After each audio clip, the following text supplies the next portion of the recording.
मुळातच हा संपूर्ण प्रकार अत्यंत गंभीर आहे।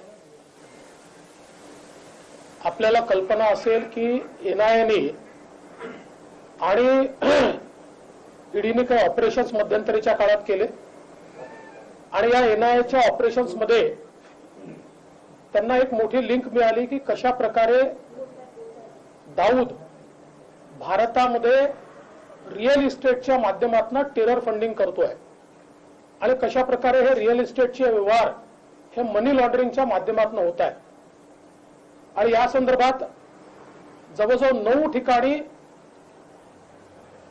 ईडीने सर्च केला। हे आज सगळं ईडीच्या वकिलांनी कोर्टात सांगितलेलं आहे की 9 ठिकाणी ईडीने सर्च केला आणि त्यातून अनेक लिंक्स या ठिकाणी बाहेर आलेले आहेत। त्यातलंच एक प्रकरण हे मंत्री नवाब मलिक यांच्याशी संबंधित आहे। विशेषतः मंत्री नवाब मलिक यांनी जी काही जमीन घेतली आहे ती बॉम्बस्फोटातील आरोपी सरदार शाहवली खान आणि सरदार पटेल जो हसीना पारकरचा राईट हँड आहे, ड्रायव्हर आहे आणि जो दाऊदच्या या प्रॉपर्टी बिझनेसमध्ये हसीना पारकर फ्रंटमॅन म्हणून वापरत होती, त्यांच्याकडनं ही जमीन त्यांनी घेतली। मुळातच ईडीने जे सांगितलं त्यात आपल्यापैकी लक्षात आलं असेल की जमिनीचे जे मालक आहेत त्या मालकांनी हे सांगितलं की आम्हाला एकही पैसा मिळालेला नाही, आमच्यावर दबाव टाकण्यात आला, आम्हाला सांगण्यात आलं की या ठिकाणी केवळ अतिक्रमण काढण्याकरता तुम्ही पॉवर ऑफ अटर्नी द्या आणि म्हणून आम्ही एक पॉवर ऑफ अटर्नी त्या ठिकाणी दिली आणि ती संपूर्ण बदलवून हा सगळा व्यवहार करण्यात आला। याच्यामध्ये हे पण लक्षात आलेलं आहे की जे काही 25 लाख रुपये दिल्याचं दाखवलं जात आहे तेही त्यांना मिळालेले नाही, एकही पैसा त्यांना मिळाला नाही। आणि या व्यतिरिक्त ज्या ठिकाणी या संदर्भातले सौदे झाले आणि जिथे हसीना पारकर येत होती आणि हा सौदा करत होती तिथल्या लोकांनी त्या संदर्भातलं बयान दिलेलं आहे। हा जो व्यवहार झाला आणि 55 लाख रुपये हसीना पारकरला देण्यात आले त्याची देखील पुरावे हे ईडीला मिळालेत असे ईडीने सांगितलेलं आहे। आणि एकूण या सगळ्या व्यवहारामध्ये कशा प्रकारे ही सगळी जमीन अंडरवर्ल्डच्या मदतीनं नवाब मलिकांना मिळाली आणि त्याच वेळी हे सगळे पैसे अंडरवर्ल्डला कसे गेले यातला मनी लॉन्ड्रिंगचा अँगल जो आहे हा सगळा कॅश मध्ये व्यवहार करून ही हजारो कोटी रुपयाची जमीन ही त्या ठिकाणी घेण्यात आली आणि ते पैसे हसीना पारकरला म्हणजेच दाऊदला थेट त्या ठिकाणी मिळाले। आता यातला प्रश्न एवढाच उपस्थित होतो की एखाद्या मंत्र्याने किंवा मंत्रिपदावर राहिलेल्या व्यक्तीने या ठिकाणी मुंबई बॉम्बस्फोटाच्या आरोपीकडनं जमीन विकत घेण्याचं कारण काय आहे, ती त्याची जमीन नसताना विकत घेण्याचं कारण काय आहे, त्याच्यामध्ये हसीना पारकरशी व्यवहार करण्याचं कारण काय आहे। एकीकडे या व्यवहारानंतर म्हणजे हा जो व्यवहार झालेला यानंतर मुंबईमध्ये 3 वेळा हल्ले झालेत आणि बॉम्बस्फोट झाले। जे लोक मुंबईत बॉम्बस्फोट करतात अशा लोकांना आपल्या व्यवहारातनं जर आपण पैसे देणार असू तर मला असं वाटतं की हे अतिशय निंदनीय अशा प्रकारचं आहे आणि म्हणूनच ईडीने ही सगळी कारवाई केली आहे। आज ही सगळी सत्य ईडीने मांडले आहेत। ईडीने हे देखील सांगितलं की त्यांनी ते जे काही बॉम्बस्फोटाचे आरोपी जेलमध्ये आहेत त्यांचंही बयान घेतलेलं आहे, ज्यांच्या समोर व्यवहार झाला त्यांचंही बयान घेतलेलं आहे आणि जे मूळ मालक आहेत त्यांनी तर स्पष्टपणे सांगितलेलं आहे की आम्हाला एक पैसाही मिळाला नाही, उलट आमच्याकडनं ही कशी जमीन त्यांनी घेऊन टाकली। आणि म्हणून मला असं वाटतं की ही जी सगळी कारवाई ईडीने केली आहे ही नियमानुसार ईडीने केलेली कारवाई आहे. यातला टेरर फंडिंगचा अँगल अतिशय स्पष्ट दिसतो आहे. आणि अशा प्रकारे मुंबई बॉम्बस्फोटाच्या अपराध्यांशी आणि दाऊद जो या देशाचा सगळ्यात मोठा शत्रू आहे तो किंवा त्याच्या बहिणीशी व्यवहार करणं याचं समर्थन कसं केलं जाऊ शकतं हा माझा या ठिकाणी अतिशय स्पष्ट सवाल आहे. आणि ईडीने या संदर्भातले पुरावे हे कोर्टाला दिल्यामुळेच कोर्टाने या संदर्भातली जी काही त्यांची कस्टडी आहे ती ईडीला दिलेली आहे. मला असं वाटतं की या संपूर्ण प्रकरणामध्ये अतिशय ही गंभीर आहे. कुठल्याही राजकीय पक्षाने राजकारण न करता अशा प्रकारे जर टेरर फंडिंग होत असेल आणि मुंबई बॉम्बस्फोटाच्या आरोपींकडनं अशा प्रकारे त्यांच्याशी संगनमत करून जमिनी घेतल्या जात असतील आणि तो पैसा सैना पारकर किंवा दाऊदला जात असेल तर याचा निषेधच केला पाहिजे. आणि म्हणून मला असं वाटतं की याच्यावर राजकारण न करता या देशाचा शत्रू असलेल्या दाऊदच्या विरोधात सगळ्यांनी एकत्रितपणे या ठिकाणी भूमिका मांडली पाहिजे असं माझं मत आहे.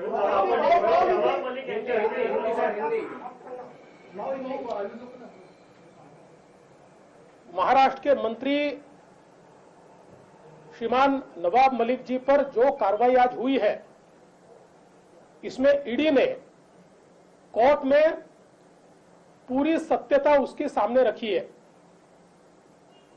ये करोड़ों रुपए की जमीन, सैकड़ों करोड़ या हजार करोड़ रुपए की जमीन किस प्रकार से अंडरवर्ल्ड के माध्यम से नवाब मलिक इन्होंने खरीदी इसका सारा कच्चा चिट्ठा सामने आया है. विशेष रूप से जिनकी जमीन थी उस महिला ने बयान देकर ईडी को यह बताया कि उनको इसमें एक भी पैसा नहीं दिया गया. उल्टा उनको यह कहा गया था कि अतिक्रमण निकालने के लिए पावर ऑफ अटर्नी दीजिए और उसके बाद उनको डराया धमकाया गया और एक अलग पावर ऑफ अटर्नी तैयार करके उनसे जमीन हथियाई गई. इसमें महत्व का मुद्दा यह है कि यह जमीन जो ली गई है जिन्होंने इस जमीन को हथियाया और वो पावर ऑफ अटर्नी के माध्यम से अपना नाम उस पर क्रिएट किया वो एक शाह वली खान है जो मुंबई बम विस्फोट के आरोप में जेल में है और उनको उम्र कैद की सजा हुई है. दूसरे सलीम पटेल है जो हसीना पारकर के फ्रंटमैन थे और उनके नाम से दाऊद इब्राहिम जो इस देश का दुश्मन है वो इस प्रकार से मुंबई में जमीनों के व्यवहार करके उसके माध्यम से मनी लॉन्ड्रिंग करके टेरर फंडिंग करता था. और इस मामले में जब कुछ लिंक्स ये एनआईए को मिले और ईडी को मिले तो उन्होंने इब्राहिम कास्कर जो दाऊद इब्राहिम का भाई है उसको भी अरेस्ट किया और इन सारे लिंक्स को एस्टैब्लिश करते हुए ये उनके ध्यान में आया. करीब 9 जगह उन्होंने छापे मारे और उसमें से ये सारी चीजें ध्यान में आई जो आज उन्होंने कोर्ट में कही है. इस मामले में ये हजारों करोड़ रुपए की जमीन मात्र 30 लाख रुपए में खरीदी गई लेकिन वो भी पैसा जमीन के मालिकों को नहीं गया. और ईडी ने यह भी बताया कि इसमें 55 लाख रुपए ये सीधे हसीना पारकर को मिले जो दाऊद की बहन थी और उसका सारा रियल एस्टेट का बिजनेस यहां पर संभाल रही थी. और जहां दिए गए और जिसने दिए इन सब ने उसके बारे में पुख्ता बयान दिया जो आज कोर्ट के सामने भी आया है. तो सवाल यह उठता है कि इस प्रकार से हमारे देश के दुश्मन के साथ व्यवहार करने का कारण क्या है.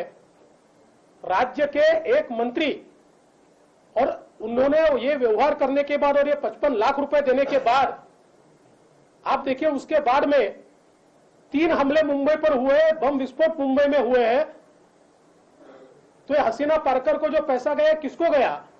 ये दाऊद को पैसा गया और ये किस लिए गया? उनकी उन्हीं एक्टिविटीज के लिए गया जिन एक्टिविटीज के तहत इस देश के अंदर उन्होंने बम विस्फोट किए और ये सारी चीजें कोर्ट के सामने ईडी ने रखी है। इतना ही नहीं तो ईडी ने जेल के अंदर जाकर मुंबई बम विस्फोट के आरोपी का बयान भी लिया है, जिसमें उन्होंने ये सारी बातों को माना है और इंडिपेंडेंट गवाहों ने भी इसकी पुष्टि की है।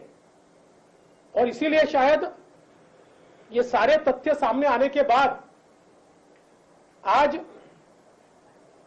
ईडी के कोर्ट ने मंत्री श्री नवाब मलिक इनको 3 तारीख तक कस्टडी दी है। ये बहुत संगीन मामला है। देश के दुश्मनों के साथ व्यवहार करने का कारण क्या है? ये कोई राजनीतिक मामला नहीं है। राजनीति में हम एक दूसरे के ऊपर छीछालेदार करते रहेंगे, लेकिन अगर कोई देश के दुश्मन के साथ सौदा करता है और सारा रिकॉर्ड पर है और ऐसा रिकॉर्ड पर सौदा होता है और साथ में सीधे पैसे अगर हसीना पारकर को वहां मिलते हैं, दाऊद को मिलते हैं, तो मुझे ऐसा लगता है कि ईडी को यह कार्रवाई करनी पड़ेगी और सभी राजनीतिक दलों ने इस कार्रवाई का समर्थन करना चाहिए, क्योंकि इस प्रकार से अगर अंडरवर्ल्ड के साथ सीधे व्यवहार होते रहेंगे और जो लगातार ये बात कही गई कि पिछले समय दाऊद ने देश के अंदर जितने बम विस्फोट किए, भले ही आईएसआई की मदद से किए होंगे, लेकिन उसका टेरर फंडिंग उसने इंडिया में ही जमा किया और इस प्रकार के डील से ही जमा किया। इस प्रकार से अंडरवर्ल्ड के ऊपर और बड़े पैमाने पर उस जमाने में जो व्यवहार जमीनों के किए गए अंडर वैल्यूएशन करके और उसमें जो ब्लैक मनी दिया गया, वो ब्लैक मनी टेरर फंडिंग में इस्तेमाल किया गया। और इसलिए मुझे लगता है कि आज की जो कार्रवाई है उसको कोई तरीके से राजनीतिक कार्रवाई नहीं कहा जा सकता। देश के दुश्मनों को अगर कोई मदद करता है तो कार्रवाई करनी ही पड़ेगी और वो कार्रवाई की गई है। सगळ्यात आधी तुम्ही खुलासा केला होता, तुम्ही काही पुरावे ईडीकडे दिले होते का तेव्हा? माझ्याकडे जे कागदपत्र होते ते सगळे मी ईडीलाही पाठवले होते, एनआयला पाठवले होते, सीबीआयला पाठवले होते।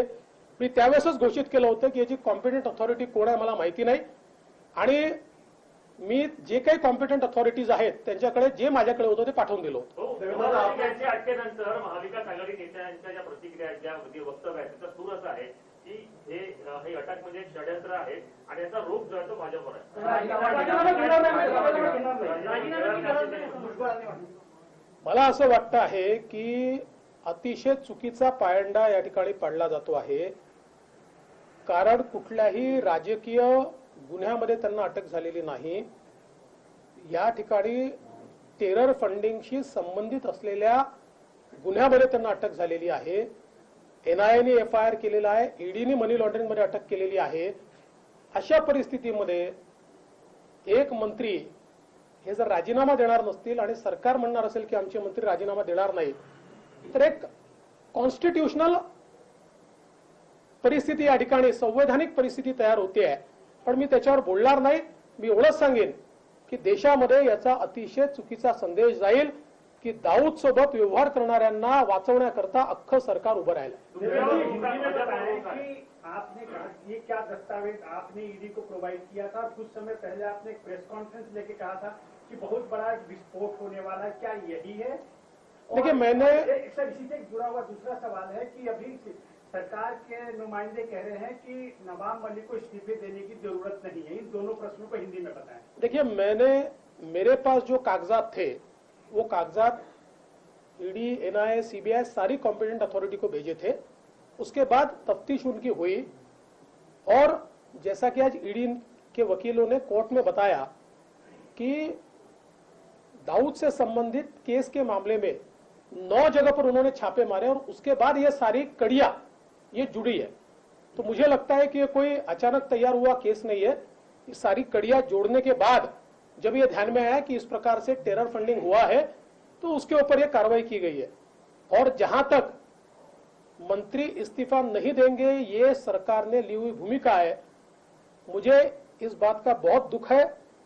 राजनीति का स्तर अगर इतना गिरेगा तो इससे बहुत एक बैड प्रेसिडेंट हम लोग क्रिएट करेंगे कि दाऊद जैसे देश के दुश्मन को मदद जिनके माध्यम से हुई उनको बचाने के लिए और उनका मंत्री पद बचाने के लिए पूरी सरकार उनके पीछे खड़ी है।